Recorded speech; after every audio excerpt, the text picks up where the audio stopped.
I'm Lou Forrest, WBNS 10 TV. You know, this is where most of us saw Wayne Woodrow Hayes, Ohio Stadium, the Ohio State University. This is where the efforts of his life's work were most visible. But his life was more than 100 yards of grit and determination. The scoreboard really can never give a final score on how Woody added points to life, how he scored for humanity. This is a part of the story. This ball game will boil down to three things. Number one, the team that hits the hardest and the longest, the team that starts the fastest, and the team is too damn smart to make mistakes. It's too smart to make mistakes, and that team will win without any question. If you take it to them, if you don't make mistakes, and you keep taking it to them, hell, there's no question who will win. There's no question who will win. Now let's go out and do it. Let's go. Yeah! That was the drive that motivated him in everything he did. What it implied, of course, is that he not only hated to lose, but that being second best in anything was unacceptable. He possessed an ego that would sustain that attitude, perhaps even nourish it. He was Wayne Woodrow Hayes, for 28 years the head football coach at the Ohio State University.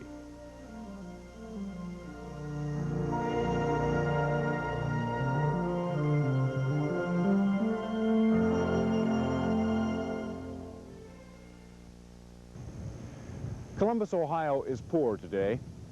This morning, Wayne Woodrow Hayes died at the age of 74. I'm Dave Kaler, and I'd like to have you join me as WBNS TV looks back at Woody's life and accomplishments. Woody Hayes was an intricate man with many different interests and talents, but most of all, he'll be remembered for being a football coach. More than any other, college football is a coach's game. It's a tribute to the dedication of the men who teach it. Football is a sport shaped in the image of these men who have found in the game not only a profession, but a means of expression and fulfillment.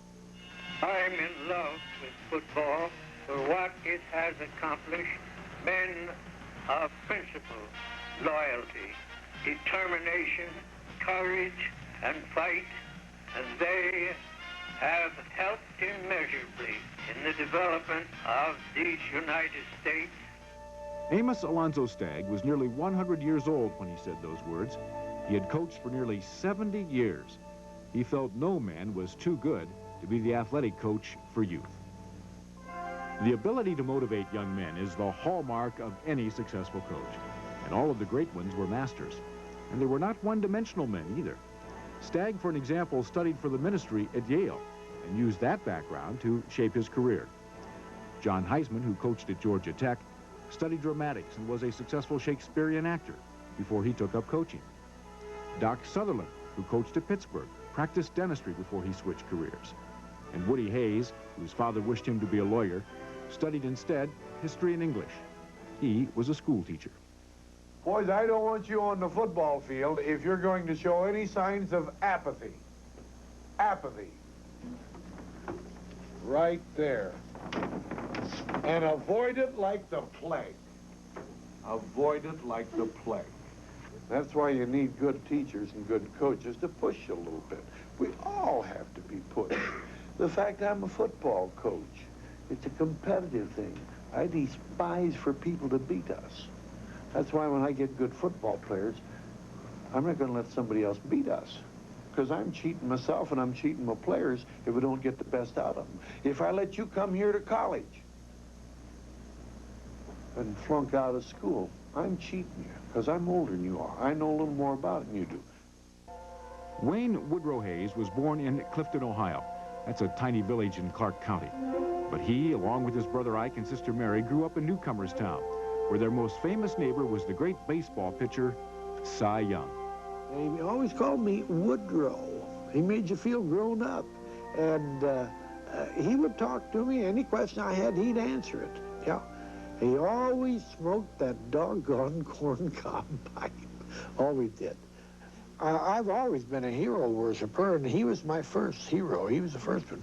Actually, my brother and I, when we were in high school, used to box out there because they'd have big parties for the Elks Club and for the American Legion. My brother and I'd box for that out on his farm.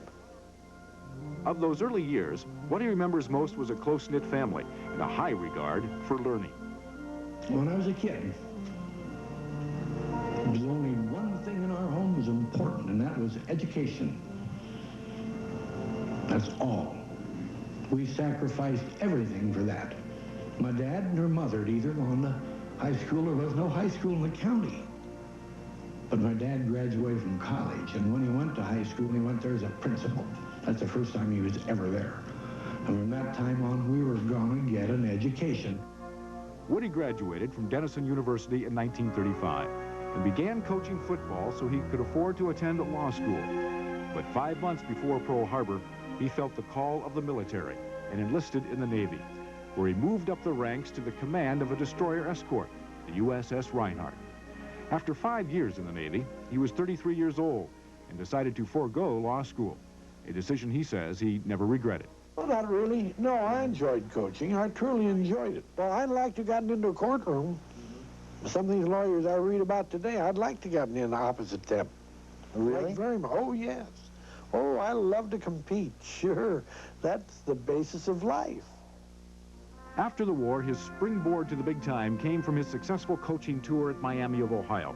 He went from the cradle of coaches to the graveyard of coaches, Ohio State, in 1951. The football program there was in shambles. When he arrived, he was faced by a hostile student body, a hostile press, and a nervous administration. A coach with a lesser ego may have folded, but a challenge always inspired Woody, and he accepted this one with the zeal of an evangelist. In his 4th season, he produced a national championship team. But his skyrocketing fame and fortune earned him more than a few critics on campus. Jealousy is not pretty, but rarely was it as ugly as the hostility that developed between a certain clique in the faculty and the athletic department. It culminated in 1961, when Ohio State handily won the Big Ten.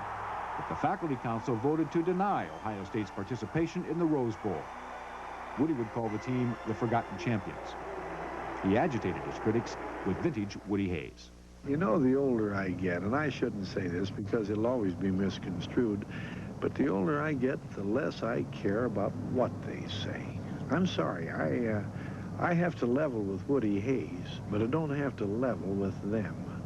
And as long as I feel I'm treating these youngsters right, and I'm trying honestly to help them get an education, why, I don't care much what they say, because I'll step into their classroom and do a better job there than they'll ever do on the football field. Probably Woody Hayes' greatest asset was his ability to recruit players, and he recruited some great ones. 56 became All-Americans, and he coached 3 Heisman Trophy winners. Among the best was Archie Griffin.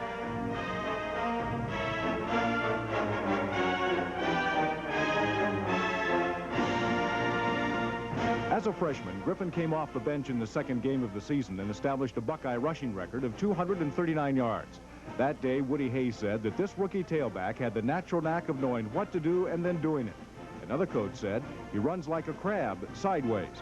He was obviously a losing coach. And for 4 years, that's how Griffin ran, becoming the all-time rushing leader at Ohio State with 5,177 yards. Well, I think the things that's so special about Coach